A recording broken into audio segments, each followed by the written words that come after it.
অথচ আল্লাহর নবী বিশ্ব নবী রাহমাতুল লিল আলামিন জনাবে মুহাম্মদুর রাসূলুল্লাহ সাল্লাল্লাহু আলাইহি ওয়াসাল্লামের মাধ্যমে আল্লাহ রাব্বুল আলামিন পবিত্র কোরআনের ভিতরে জানিয়ে দিয়েছেন ওয়া রাযাকাকুম মিনাত তাইয়্যিবাত, তোমরা বিবাহ করো, নায়নাত করো, বানাও, সন্তান জন্মগ্রহণ করো, আমি আল্লাহ তোমাদের রিজিককে বাড়িয়ে দিব। তার মানে হলো এখান থেকে একটা জিনিস স্পষ্ট হতে হবে, বিবাহ করলে রিজিক বাড়ে। সবাই বলে, বলতে হবে সবাই, বিবাহ করলে রিজিক বাড়ে না কমে? বিবাহ করলে রিজিক বাড়ে। সুতরাং বিবাহ আগে নাকি চাকরি আগে? আওয়াজ করতে হবে।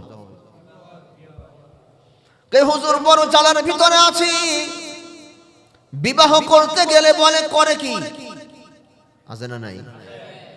আবার চাকরিতে গেলে বলে বিবাহিত না অবিবাহিত আছে না নাই?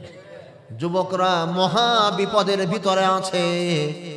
যদি বিবাহ করতে যায় তো পাত্রীপক্ষ জিজ্ঞাসা করে ছেলে করে কি।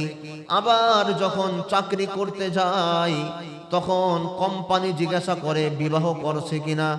বিবাহ করছে কিনা কোম্পানির এটে দিয়া লাভ কি?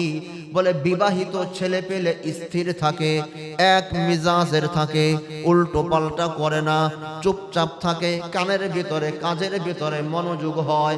আবার আমাদের কোম্পানির ভিতরে অনেক মেয়ে ছেলে আছে, বিবাহিত না হলে আবার একটু ঝাই ঝামেলা, কথা হয় না।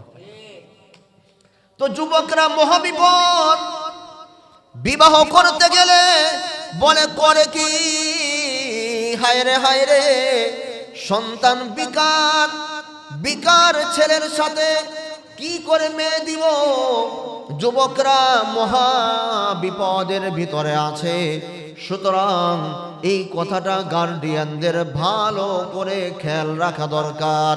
বিবাহ আপনার, ছেলে আপনার মেয়েকে কোনোদিন খাওয়াতে পারবে না, মেয়ে কোনোদিন ছেলেকে খাওয়াতে পারবে না। প্রথম কথা হলো ওয়ারাযাকাকুম মিনাত তাইয়্যিবাত, আল্লাহ রাব্বুল আলামিন বলেছেন জোড়ায় জোড়ায় আমি তোমাদেরকে সৃষ্টি করেছি। এরপরে বলেছেন নায়নাত করো, তোমরা জন্ম দিবে, সন্তান জন্ম দিবে। আবার বলেছেন খবরদার চিন্তা করো না, রিজিকের ব্যবস্থা আমি আল্লাহ করে রেখেছি।